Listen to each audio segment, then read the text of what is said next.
guys doing? I'm Benjamin Smith. I'm with Southern Word. You're going to have to clap louder for them or we're going to go home and you get no poetry. Just warning, okay?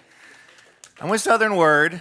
We put writers and music mentors in schools and community organizations, and I'm here to introduce Effie Hauk, who's a sophomore at Overton High School, Chloe Philpott, who went to Franklin County High School and now goes to ETSU, and Kaya Northcross, who goes to MTSU and went to KIPP Academy in Nashville and Laverne High School. And I'm sure you're going to be amazed by their individual brilliance, their dedication, their hard work and perseverance that all went into this.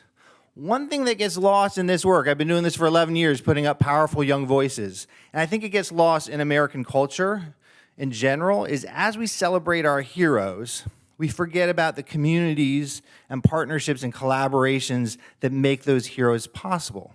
And the challenge with that is if you're trying to make good, you can't make good unless you understand the systems that create that good. If you think it's an aberration or like this weird, moment of talent or exceptionalism, there's no way to reproduce that. So I'm here to tell you that we are creating partnerships and collaborations and systems to make this possible, and we've done it for youth for 11 years. Even though this is the paramount moment of individual brilliance, the TED Talk, you're supposed to get up here and be individually brilliant, is a product of Wilson Park and this community, TEDxWilsonPark, clap for them, because they made this possible, right? A few minutes down the way is Muscle Shoals, right, which was such an awesome community of producers and audio engineers and musicians and artists and marketers that they couldn't even name it after an individual person. They could only name it for the community of Muscle Shoals, and people will attribute it to something in the water, or magic, or a gift from God, or it's the belly button of the universe. But my bet is that it has something to do with community, and when we understand ourselves as part of communities, then we get exceptional individuals. I'm sure even Rick. Do you guys know Rick? I drove in and Rick was all over the place. Rick's Barbecue? Rick is all over the place.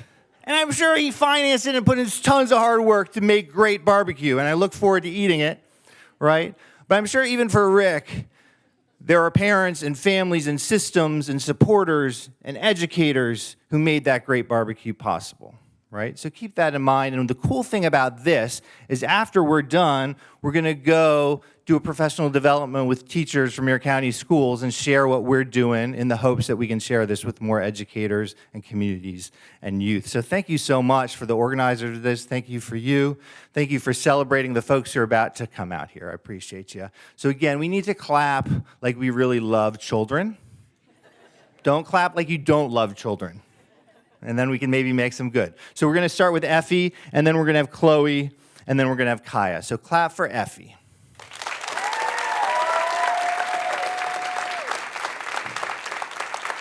In Tennessee, we call that clap average. Average. No, we got to give crazy love. These guys are all going to share something pretty personal with you, and they don't know you, right? And they're going to change the world for you. And so you got to give them love like they're about to do that for you. So please clap for Effie Hauk.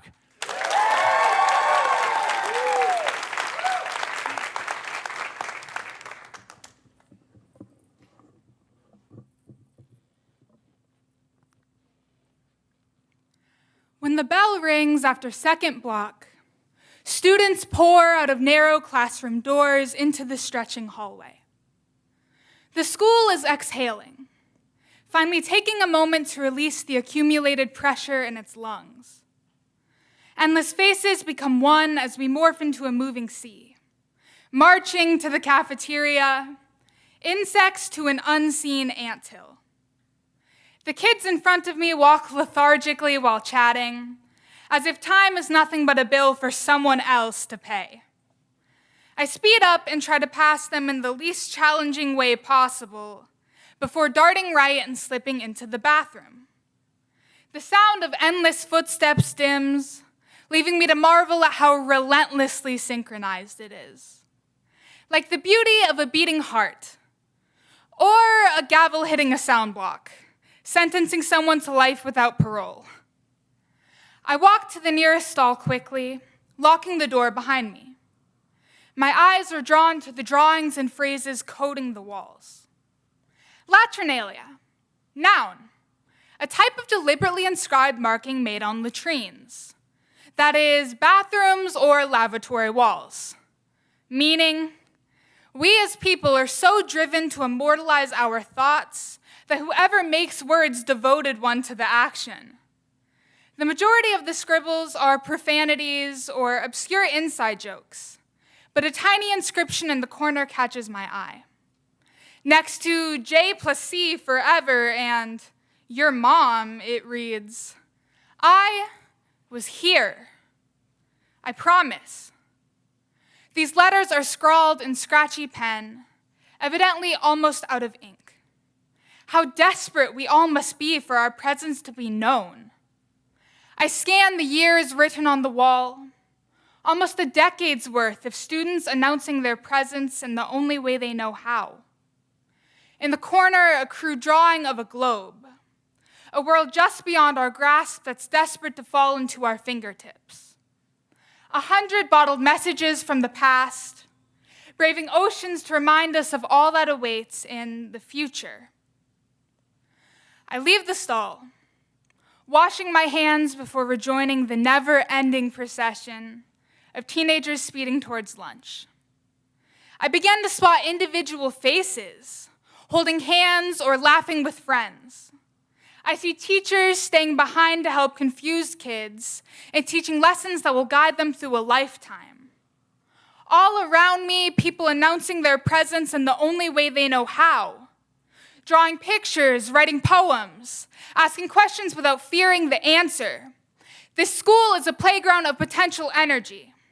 We pick up pieces of mortar and brick in the hallway, building skyscrapers out of stockpiled aspiration, drafting blueprints of something bigger between classes. We cannot become fluid on our own. Teachers, parents, principals. Teaching is inspiring ideas, not instilling them. When youth announce our presence, provide outlets where others can hear us. If we jumpstart this collecting energy, we know that objects in motion tend to stay there. I was here, and we are too. I promise.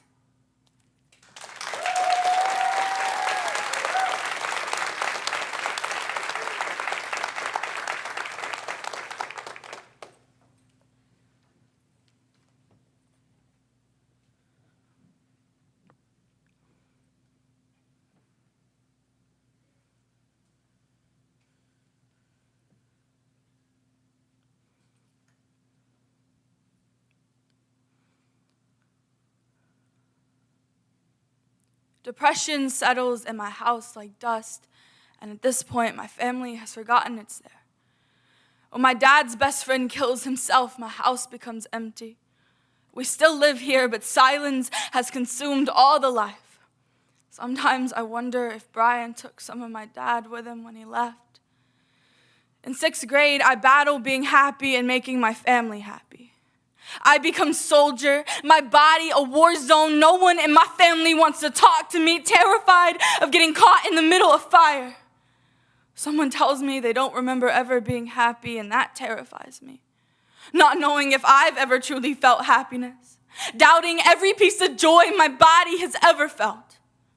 My mother spends all her time cleaning the depression from the corners of our house, but I don't think it ever leaves. She opens the curtains, lets the sun reach our skin brighter, makes us happy, she says. I see it easier then. When the light hits the air just right, the dust suspends itself in all the emptiness around us, taunting me, letting me know that I'll never truly get rid of it. Living with depression is hard to explain. Sometimes we forget it's there. Eat dinner as a family, make bets on cooking shows. Sometimes I fall asleep happy and wake up the same way, but it never actually leaves. Depression settles like dust over everything we own. Ignoring it becomes easier than cleaning it. I wonder if the guests notice it too. It's still here. It always will be. But it's become the dishes in the sink no one is bothered to touch. The candles on the mantle that have burned all the way down. It's become the Bible on the bottom shelf of the coffee table. The one with a thick layer of dust and pages that haven't been turned since I was 12, and searching for my name someone told me was in there. I might not have reached my lowest point, but I've seen people there. And growing older, I realized that I'll learn more by helping others, so I'll help people dust their corners if they allow me to. And we'll miss spots. The dust will regather in the same places, but I'll still be here, washing their dishes and blowing out their candles if they need me to, because I've seen what happens when you do nothing. Depression still settles like dust in my house, but I've learned how to see through it, and that might be the strongest thing I've ever done.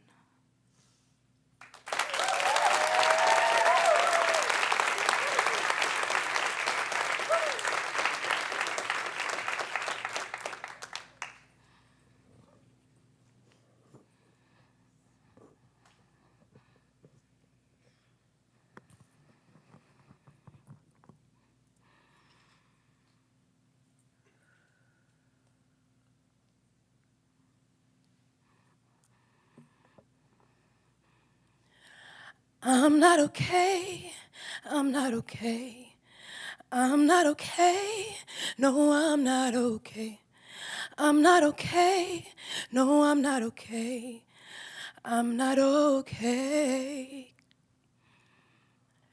If we're not ready to talk about the sparks, then the wildfires won't be any easier. So I guess I'll just tell them how I feel. Even if they cry, or if I cry. Because water means you're growing, and water puts out fires. So water will electrocute this mental power outlet my impulsive decisions are plugged into. Breathe. Put your headphones in and listen. Listen to the melodies of her. Then listen to Janae Aiko and ask yourself, why aren't you smiling? Be content with your reality. Then listen to the voice of Miss Jill Scott and just take a long walk, sip some lemonade, and taste your freedom. The iron links you're breaking. Taste the honeysuckles fresh off the tree and smell spring even on a winter night. And when you wake up, smell those honey butter biscuits you didn't get out of bed to eat, and remember all the food you still have yet to discover. All the places you still want to visit because you still haven't seen Machu Picchu or the Eiffel Tower. You still haven't danced with those dolphins. And you still have not met your African queen from Wakanda either. Hey, I can feel your smile. Now look at how far you've come already. Because I know that sometimes that first hour being clean will feel like the rest of your life, but I promise it's a start. So don't you ever discredit your progress. And if you ever feel that you are not worth the burden you bring to the people around you, just look at your reflection and apologize to yourself. Because as you lie awake at 1 and 2, the darkest hours of morning, remember that every day the sky must wait on the light to come, so you be patient with yourself too. Put your hand over your chest. Count every heartbeat, every minute, and feel your life. Feel your purpose, because it's there.